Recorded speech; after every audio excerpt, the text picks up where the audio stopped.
Welcome back to another Canon Cloak and Dagger recap. I'm your host Terry, and today we're doing episode 5, Princeton Offense. So this episode was a lot more tame than the last few that we got, and I really dug it. I didn't think it was anything spectacular, but it didn't really let you down. It was pretty even kill type episode, and it definitely pushes the story forward on one end, I would say. I said it before, I'm more interested with Tandy's story than I am with Tyrone's. And this one just continues to push that because we introduced this, I forgot her name, Detective O'Leary or something like that, or whatever, the female. And she didn't really do anything, or she literally didn't say anything when we first saw her. But you could tell, like, okay, they're bringing her in for a reason. She's going to play a bigger part. And I was really cool with just having this be Tyrone and Tandy. So when she came in, I was wondering what her part will be. Now we see that she pretty much is taking up Tyrone's part in his case, where she's going to try to investigate the detective that Tyrone believed killed his brother. And so instead of having Tyrone do it vigilante style, she's going to try to do it the right way and investigate him. And so that already takes a part of Tyrone's thing away. And then they had this whole basketball thing, and it felt kind of uninspired at first. And now after this episode, even though it seems like the season's over, I really was like, okay, I'm not feeling this, because Tyrone's not feeling it. It's like, at first they introduced like basketball was one of the loves, one of the things him and his brother shared, reminded of him, and he played for his brother, blah, blah, and they have parts of that, but Tyrone doesn't care about it as much as the rest of the people do. And so these whole scenes and stuff, they just kind of come off like whatever.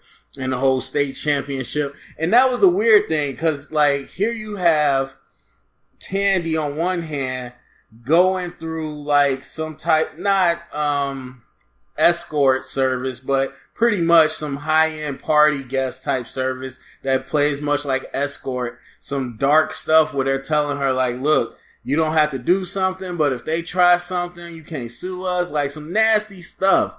And, entertain these rich white men or whatever. While on the other hand, Tyrone has the state championship game. Like, come on. It just on the surface is silly. But I will say it feels very much in line with that. She's from a different world than him. She's dealing with problems that are a little bigger than his.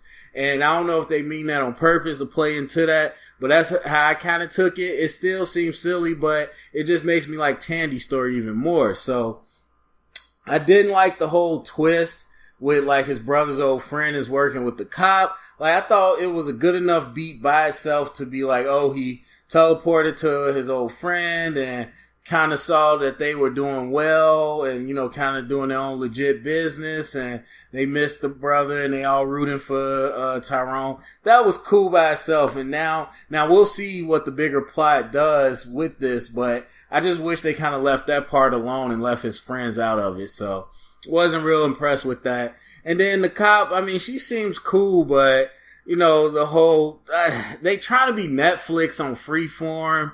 And I have a problem with some of the Netflix shows as well. While it works with some, this whole like gritty adult thing doesn't work with every show. And so I don't need to see the detective smashing in the back of a squad car just to show me she's a real person.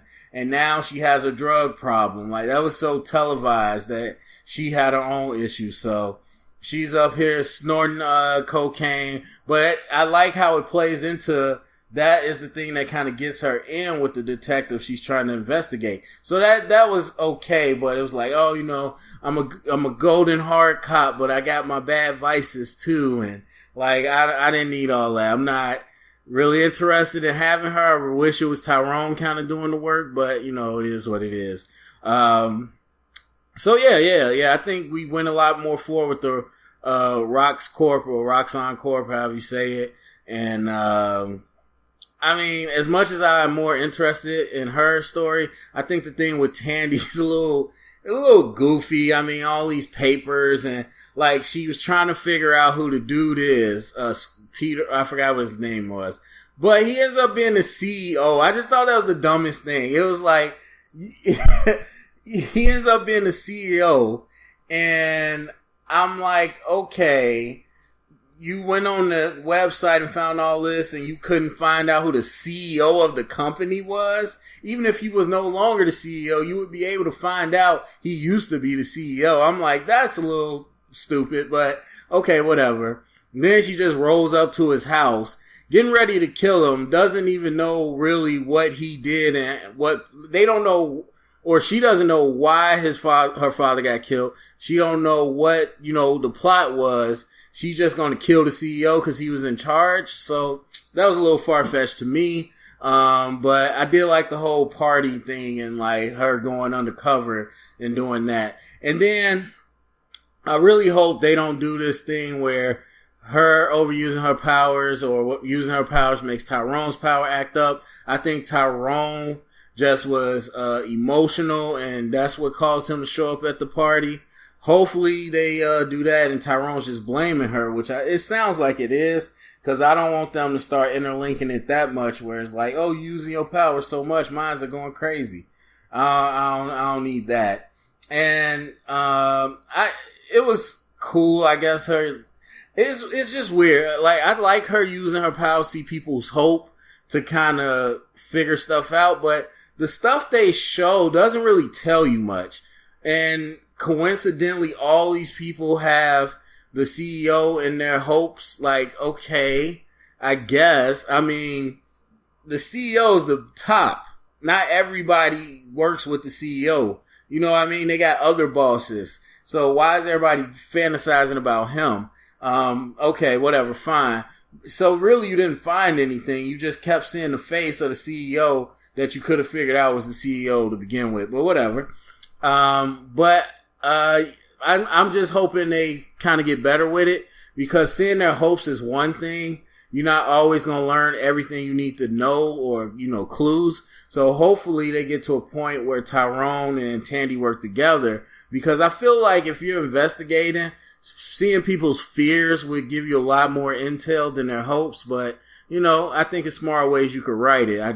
They haven't got there yet. So anyway, like I said, cool episode. Last thing I'll say, come on, giving your jacket to the cheerleaders. Maybe, and I'll admit, maybe that's some tradition in New Orleans, or maybe that's something they do in the South still. I could completely be wrong, but to me, that just looks so dumb. It was so like, really, is this the 50s? I want you to wear my Letterman jacket. I was like, this is cheesy. But anyway, overall, I'll give the episode, I would say I give the episode a B-. It was solid. So anyway, go to the comment section. Let me know what you thought about the episode. Princeton offense, thumbs up, subscribe, share it around. Get the convo started. Remember, if you heard it here, it's official canon.